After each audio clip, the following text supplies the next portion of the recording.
Welcome to NCX Maths, and in this video today we are going to discuss on all these aspects that are mentioned in the screen about sequence. So we start with a sequence. We define sequence, what is a sequence, and then we discuss on convergent sequence, then divergent sequence, and the nature of these sequences. What's the nature of a convergent sequence and of divergent sequence?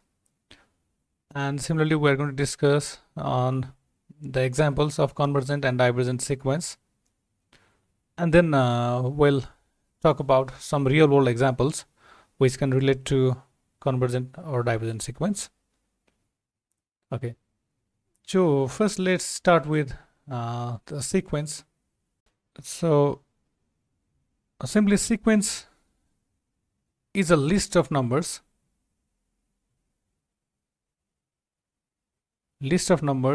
which are arranged in a specific order. Okay, specific order. So for example, we can consider a sequence, let's say 1 2 3 4 5 6, so this is one of the example of a sequence, and it has a specific order. So this means each and every terms in this sequence has a special number associated with it. Let's say with the first term it is associated with 1, and second term it's 2, and third term it's 3, fourth term it's 4. Actually these numbers are the position. So we call it n equal to 1, n equal to 2, n equal to 3, n equal to 4, and so on. All the numbers they have their own order, and which is denoted by n. So sometimes we may define a sequence as a sequence of real number as this function also, function from n to r. So this means it is a function whose domain is natural number and whose range is a set of real numbers. So this means we can represent any sequence in the form of the function. Suppose consider a sequence 2 4 and then 8 and then 16 and then 32 and so on. So this sequence can be represented in terms of a function as a function, let's say this kind of mapping whose domain is set of natural number and range is real numbers. So in natural number we have 1 2 3 and so on, and 1, this will be mapped with the first term of the sequence, which is 2, and 2 will be mapped with the second term of the sequence, that is 4, and 3 will be mapped with the third term, that is 8, and so on. So we can represent any sequence in terms of function also in this way. And next we are going to talk about convergent sequence. Convergent sequence. So a sequence of numbers that approaches to a specific value is called a convergent sequence. So this means a sequence which approaches to a specific value.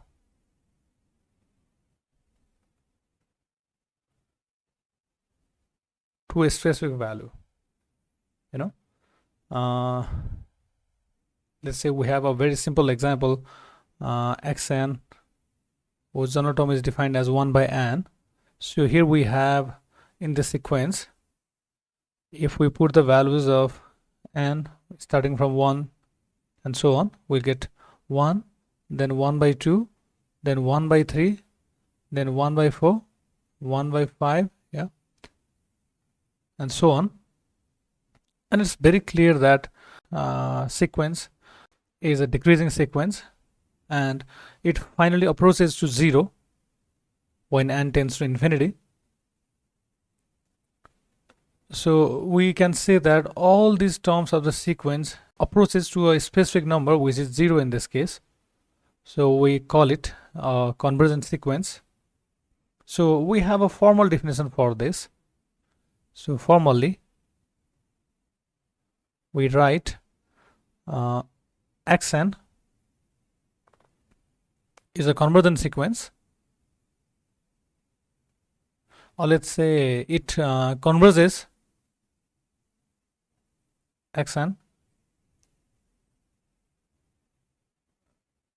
converges to a specific number, and that's also called limit. So let's suppose this to be L, converges to L if, so now here we have the condition, if for all epsilon greater than 0 there exists such that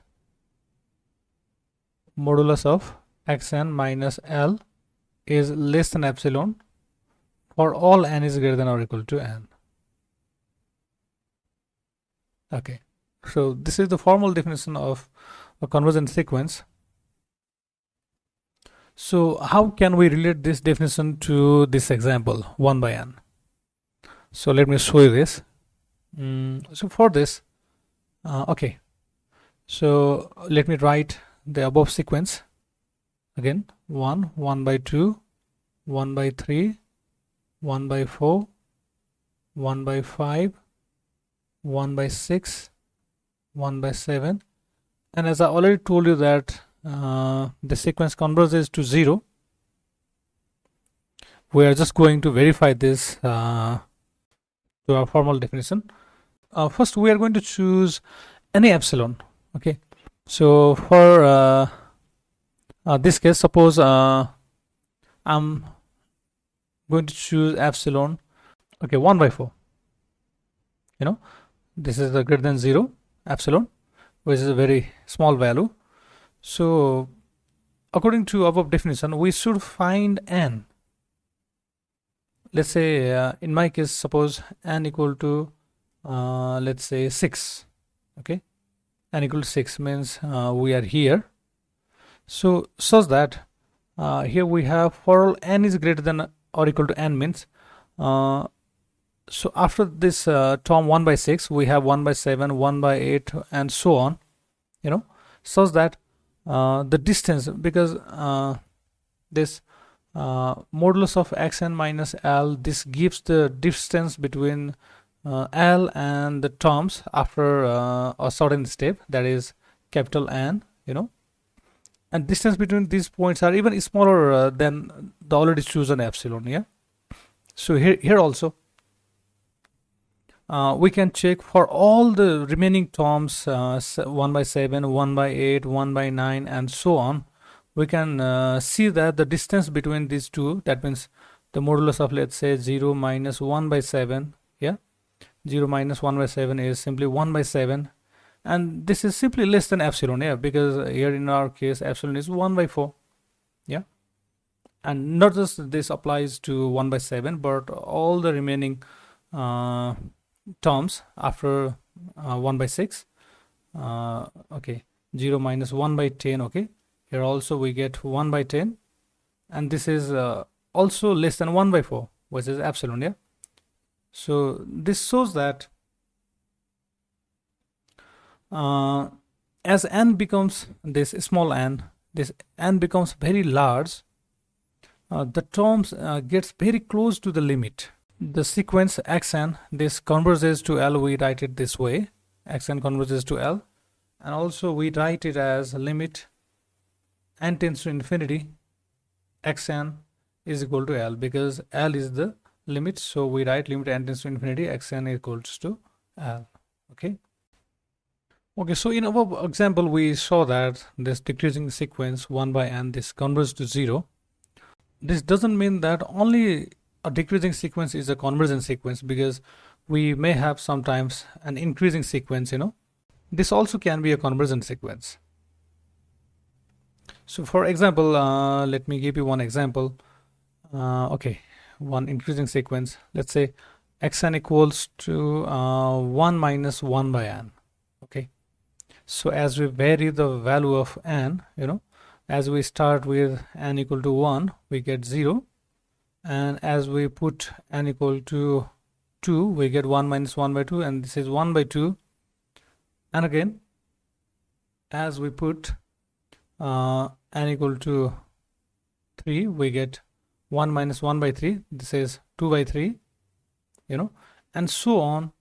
And we know that this goes, as this things goes infinitely, this 1 by n, this will tend to 0, approaches 0, and then when this approaches to 0, we get 1 minus 0. So finally we get 1 at the last, So this is also a convergent sequence which converges to 1.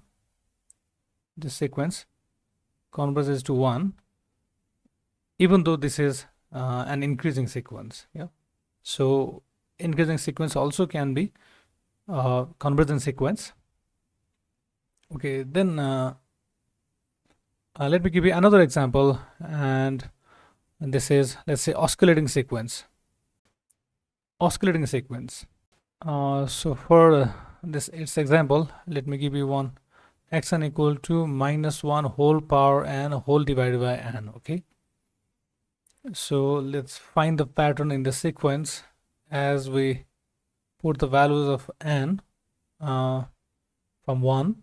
So as we put n equal to 1 above, we get minus 1, and then if we put n equal to 2, we get minus 1 square, that is plus, and this is 1 by 2, and we get minus 1 by 3, and then plus 1 by 4, and then minus 1 by 5, and then 1 by 6, and so on.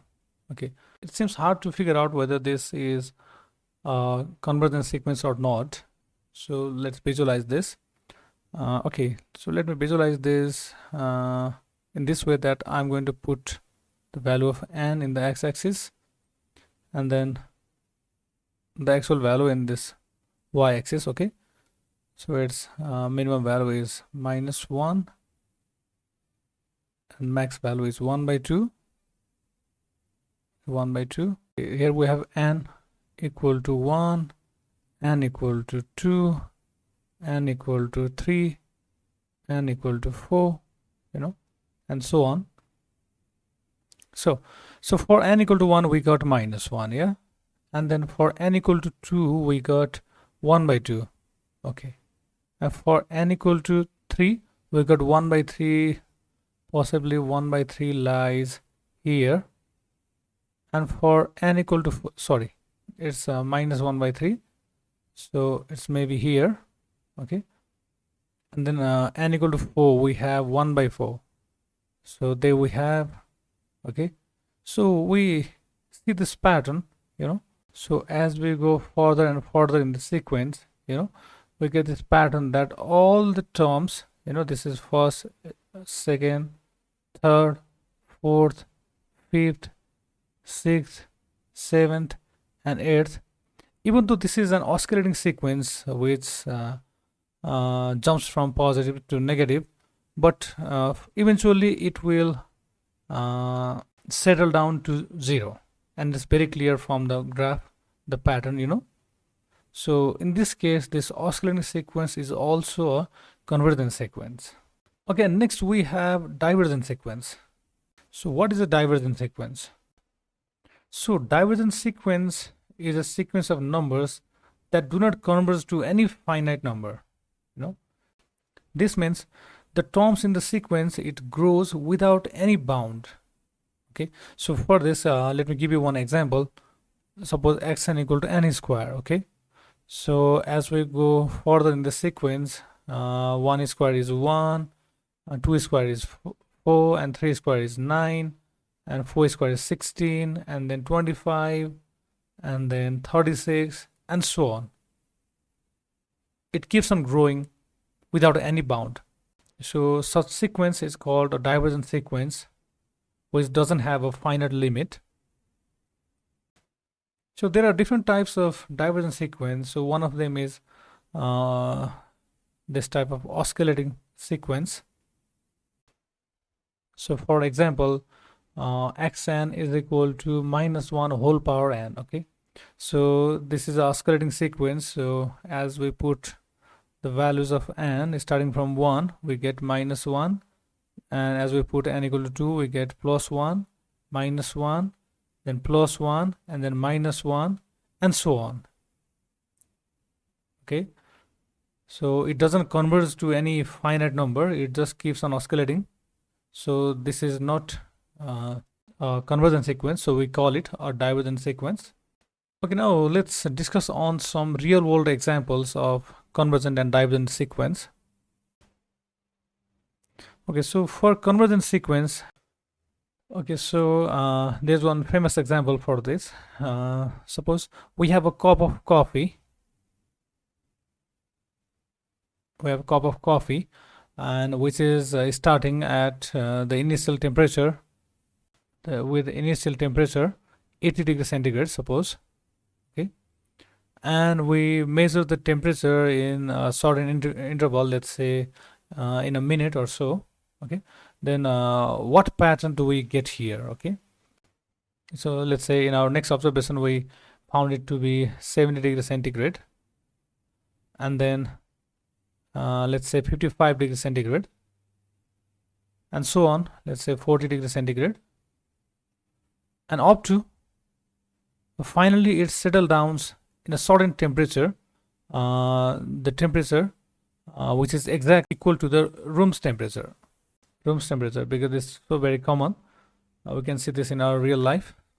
So we can see that the pattern of the temperature of this coffee shows that it finally converges to a certain temperature which is exactly equal to the room's temperature. So we can say that the sequence converges to room's temperature, so it is a convergent sequence. Let's say if the room's temperature is 20 degrees centigrade, this sequence of numbers converges to 20. Okay, so this is about real world example of a convergent sequence. So let's discuss on a real world example of a divergent sequence. Okay, so for this, let's consider let's say a small city whose initial population is, let's say, 10,000. Okay, 10,000, and its population, suppose its population doubles every year. Okay, doubles every year. So this means we get a pattern here that the first term, and that's the population of the initial year, is 10,000, and as it doubles in the second year, we have the population 20,000, then 40,000, and so on.